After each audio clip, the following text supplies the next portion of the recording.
One of the questions I answer is why do you not video all the repairs and put them on YouTube? Well, for one thing, I don't video all the repairs because it takes a lot longer to do the repair while filming than it does to just do the repair. Another thing is, you hear all the critters in the background getting picked up by the microphone, and the road that you hear the traffic from is very far away. And the microphone still picks that up, which means if I were to run a fan or turn on my air conditioning, that would be really loud and really mess up the audio. So I can't run a fan. I'm suffocating hot here. No fan, no air conditioning. And I can't even run a radio because of YouTube's policy on copyrighted music.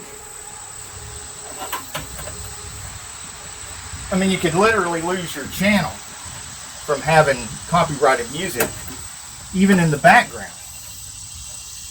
So, yeah, some days you're just going to want to come out and just do the work. That's not bad enough. For every hour of work that you see me doing here, well, actually, no, you don't see every hour of work. It gets edited down to about 10 minutes for every hour. And for every hour I do, there's about 3 to 4 hours of editing for every hour of work.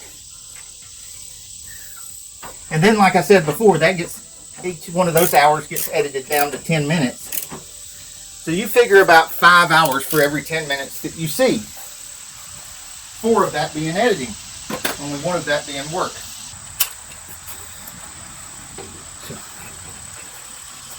And then I've had some people ask me, would you come do some work on my vehicle or whatever? Because you'll get a video and have some content.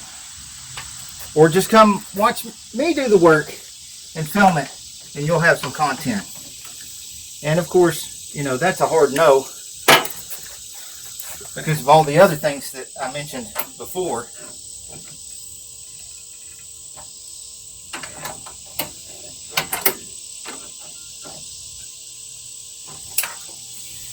There's a lot more to making videos on YouTube than just doing the repair and throwing it on YouTube. Insanely cool cars, tool reviews, and auto repair videos.